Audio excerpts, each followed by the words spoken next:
بسم اللہ الرحمن الرحیم۔ السلام علیکم۔ علامہ طالب جوہری ہم میں نہیں رہے، انا للہ و انا الیہ راجعون۔ علامہ طالب جوہری سنخان رسالت و امامت، علامہ طالب جوہری شہنشاہ فن خطابت، علامہ طالب جوہری اپنی شخصیت میں ایک ایسا ادارہ جس نے اتحاد بین المسلمین کے لیے بہت بھرپور انداز میں کام کیا۔ علامہ شہنشاہ حسین نقوی علامہ طالب جوہری کے انتقال پر بات کرتے ہوئے انتہائی غمزدہ لہجے میں بتاتے ہیں کہ ایک بہت عظیم رہنما سے عوام محروم ہو گئے ہیں۔ ان کا یہ بھی کہنا ہے کہ علامہ طالب جوہری صرف ایک مفسر قرآنی نہیں، حافظ قرآن تھے، اور علامہ طالب جوہری صحیح معنوں میں جو اتحاد بین المسلمین ہے اس کے داعی تھے۔ پاکستان میں بسنے والے، پاکستان سے باہر بسنے والے، اگر آپ پاکستان کو، ذکر اہل بیت اطہار علیہم السلام کو، واقعہ کربلا کو، محرم الحرام کو، عاشورہ کو، جو ہمارے ہاں ایک طرز زندگی، طرز معاشرت بن جاتا ہے، جب آپ ان ڈاٹس کو کنیکٹ کریں تو جو شخصیت آپ کے سامنے ابھر کر آتی ہے، جو چہرہ ابھر کر آتا ہے، وہ چہرہ ہے جناب علامہ طالب جوہری کا۔ پاکستان کی کم از کم 3 نسلیں علامہ طالب جوہری جو ہیں انہوں نے ان کی فکری آبیاری کی۔ علامہ طالب جوہری پی ٹی وی پر مجلس شام غریبہ میں جب وہ یہ فریضہ انجام دیتے تھے کہ ذکر اہل بیت اطہار کریں، نواز رسول کی عظیم قربانی، اس کا فلسفہ ہمارے لیے بیان کریں، تو علامہ طالب جوہری اسے اس قدر خوبصورت اور کما حقہ بیان کرتے تھے کہ اس سے کسی بھی مکتبہ فکر کا شخص ہو، کسی بھی مسلک کا شخص ہو، بلکہ کسی بھی مذہب کا شخص ہو، وہ سرکاری ٹی وی پر ان کی بپا کی گئی مجلس شام غریبہ سن کر زار و قطار روتا بھی تھا، غم حسین میں ڈوب بھی جاتا تھا، اور نواز رسول کی عظیم قربانی کا جو فلسفہ ہے وہ اس تک پہنچتا تھا، اور ایسے پہنچتا تھا جیسے پہنچنے کا حق ہے۔ علامہ طالب جوہری یہ حق کیوں ادا کر پاتے تھے؟ وہ یہ حق اس لیے ادا کر پاتے تھے کہ وہ مفسر قرآن، شارح قرآن تھے۔ احسن الحدیث علامہ طالب جوہری کی تفسیر قرآن ہے۔ علامہ طالب جوہری یہ حق اس لیے ادا کر پاتے تھے کہ وہ فلسفے کے استاد تھے، اور جب وہ اپنی مجلس شام غریبہ بپا کرتے تھے اور غم حسین بیان کرتے تھے، امام علی مقام کی عظیم قربانی کی یاد تازہ کرتے تھے، تو علامہ طالب جوہری جس انداز میں کنیکٹ کرتے تھے ہماری زندگی کو، ہمارے فکری معاملات کو، اور پھر اس کے بعد جو مذہب کی ضرورت ہے، جو احکامات ربانی ہیں، جو سیرت نبوی صلی اللہ علیہ وآلہ وسلم ہے، جو فکر حسین ہے، جو واقعہ کربلا ہے، انہیں جب کنیکٹ کرتے تھے تو ہمیں نظر آتا تھا کہ وہاں فلسفے کے استاد علامہ طالب جوہری منبر پہ ہمارے سامنے بول رہے ہیں۔ علامہ طالب جوہری جب اپنی گفتگو میں بہت فصاحت و بلاغت سے یہ تمام معاملات بیان کرتے تھے، شینی زبان ان کی ہمارے سامنے جو ہے وہ روانی سے فضائل بیان کرتی تھی اہل بیت اطہار کے، مصائب بیان کرتی تھی اہل بیت اطہار کے، واقعہ کربلا بیان کرتی تھی،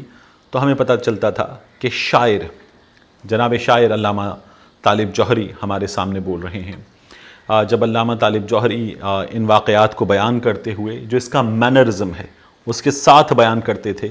تو ہمیں پتہ چلتا تھا کہ علامہ طالب جوہری وہ علامہ طالب جوہری جو ایک علمی خانوادے سے تعلق رکھتے تھے، جن کے والد بھی ذاکر تھے، جن کے والد بھی استاد تھے فلسفے کے اور دین کے، وہ علامہ طالب جوہری بول رہے ہیں۔ ہمیں پتہ چلتا تھا کہ وہ علامہ طالب جوہری بول رہے ہیں جنہوں نے یہ علم اپنے گھر سے حاصل کیا، اپنے بزرگوں سے حاصل کیا، اپنے اساتذہ سے حاصل کیا، نہ صرف یہ کہ پاکستان میں حاصل کیا، بلکہ علامہ طالب جوہری نے یہ علم پاکستان سے باہر، عراق میں اور دنیا بھر سے علم کے ان موتیوں کو سمیٹا، اپنے دامن میں جمع کیا، اور پھر یہ موتی ان سے ان کے تمام سامعین تک، ان کے تمام شاگردوں تک پہنچتے رہے۔ پاکستان میں بسنے والوں کی، اپنے سننے والوں کی علامہ طالب جوہری نے کئی عشروں تک فکری آبیاری بہت بھرپور انداز میں کی ہے۔ علامہ طالب جوہری نے جو تفسیر قرآن لکھی، احسن الحدیث، وہ ان کی شخصیت کا ایک بہت خوبصورت پہلو علامہ طالب جوہری نے جو مذہب پر کتابیں لکھی ان میں ذکر معصوم، نظام حیات انسانی، خلفائے اثناء عشر، علامات ظہور مہدی، اور پھر اس کے بعد علامہ طالب جوہری نے حدیث کربلا ان کے قلم سے صفحے پر منتقل ہوئی۔ علامہ طالب جوہری نے فلسفے پر عقلیات معاصر لکھی، اور پھر علامہ طالب جوہری کے 3 شعری مجموعے ہیں۔ وہ جب شعر کہتے ہیں تو بہت کمال شعر کہتے ہیں، اور ان کی شاعری میں جہاں غم حسین نظر آتا ہے، واقعہ کربلا نظر آتا ہے، اسلام نظر آتا ہے، وہاں ان کی شاعری جو عام موضوعات ہیں ان کا بھی احاطہ کرتی ہے، عام زندگی کا بھی احاطہ کرتی ہے۔ حرف نمو، پس آفاق، شاخ صدا ان کے شعری مجموعے ہیں۔ لیکن علامہ طالب جوہری کا جو سب سے بڑا کمال ہے وہ کمال یہ ہے کہ ہم جب خاص طور پر پاکستان میں، اور یہ دنیا بھر میں ہمیں کئی جگہوں پر نظر آتا ہے، مسلک کے اعتبار سے بات کرتے ہیں تو بدقسمتی کی بات ہے، مگر حقیقت ہے کہ ہمیں تقسیم نظر آتی ہے، ہمیں تفریق نظر آتی ہے، ہمیں اختلاف نظر آتا ہے۔ مگر علامہ طالب جوہری کا کمال یہ تھا کہ ان کے بیان میں، ان کی مجالس میں، ان کی شخصیت سے کسی بھی موقع پر تفریق، تقسیم یہ ہمیں نظر نہیں آئی، اور یہ جو اتحاد بین المسلمین کے دائی، مسلمانوں کو جوڑنے کی خواہش کا نظر آنا، تمام مسلک کے مسلمانوں کو جوڑنے کی خواہش کا نظر آنا، اور غم حسین سے ان کو کنیکٹ کرنا، یہ علامہ طالب جوہری صاحب کا ایسا کارنامہ ہے کہ یہ بہت بھرپور ہے ان کی شخصیت میں۔ اور جب وہ مجلس پڑھتے تھے تو میں نے اپنے اہل تشیع دوستوں سے پوچھا کہ ان کی مجلس میں کچھ خاص بات ہے، اور مجھے یہ لگتا تھا کہ علامہ طالب جوہری کی مجلس جو ہے مجھے بہت زیادہ اپیل کرتی ہے، سبھی کو بہت زیادہ اپیل کرتی ہے۔ تو ان کا یہ کہنا تھا کہ مجلس کے 2 حصے ہیں، چونکہ میں سنی ہوں لیکن میں نواسۂ رسول صلی اللہ علیہ وآلہ وسلم کے جو حق ہے کہ نبی کریم صلی اللہ علیہ وآلہ وسلم نے فرمایا تھا کہ ہر ایمان والے کو اس کا ایمان تب تک کامل نہیں ہوتا جب تک اسے میں محمد صلی اللہ علیہ وآلہ وسلم اور میری آل اپنے آپ سے، اپنے والدین سے، اپنی آل سے زیادہ عزیز نہ ہو جائے۔ تو میں بھی ایک گناہ گار انسان ہوں، لیکن حب رسول صلی اللہ علیہ وآلہ وسلم رکھتا ہوں، اور کوشش کرتا ہوں کہ جتنا عمل کر سکوں دین پر وہ میں کروں، اور یہ ہم سب کے لیے ضروری ہے۔ تو علامہ طالب جوہری جو ہیں جب وہ مجلس بیان کرتے ہیں تو ان کا یہ کہنا تھا کہ بہت سارے لوگ اس کا ایک تناسب ہے، جس میں ایک تناسب ہے مسائل بیان کرنے کا، مصائب بیان کرنے کا، ایک تناسب ہے فضائل بیان کرنے کا۔ تو یہ جو فضائل اور مصائب بیان کرنے کا تناسب ہے یہ علامہ طالب جوہری کا بہت خوبصورت ہے، اور علامہ طالب جوہری کی مجلس میں جو ہمیں فضائل ہیں، فضائل اہل بیت اطہار، وہ بہت بھرپور انداز میں نظر آتے ہیں، اور حب رسول، عشق رسول اور خانوادہ رسول صلی اللہ علیہ وآلہ وسلم کی جو محبت ہے وہ علامہ طالب جوہری کی زبان سے ادا ہوتی ہے، اور ان کے سننے والوں کے دلوں میں اترتی ہے کہ یہ صرف علامہ طالب جوہری بیان نہیں کرتے، یہ اللہ رب العزت نے بیان کی ہے، یہ قرآن پاک نے بیان کی ہے، جو ایک معجزہ ہے۔ تو علامہ طالب جوہری جو ہیں وہ اس حق کو ادا کرتے تھے، اس لیے وہ اتنے مقبول تھے۔ تو علامہ طالب جوہری کو اس ویلاگ میں یاد کرنے کی وجہ یہ کہ ہم وہ لوگ جو آپ کو میڈیا پر نظر آتے ہیں، ہم میں سے بہت سے لوگ اور جو میرے ساتھ میرے کولیگز ہیں، دوست ہیں،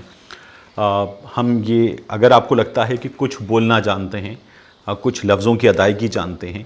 تو وہ اس بنا پر کہ ہم سب کے ایک کامن استاد ہیں جنہوں نے ہمیں بولنا سکھایا ہے، ہمیں تقریر کرنا سکھائی ہے، ہمیں فن خطابت سے روشناس کیا ہے، وہ کہ ہم میں اب بھی بہت زیادہ خامیاں ہیں، بہت کم کمال ہے۔ تو ہم نے سیکھا ہے سن سن کر، دیکھ دیکھ کر۔ ہم سب کے استاد ہیں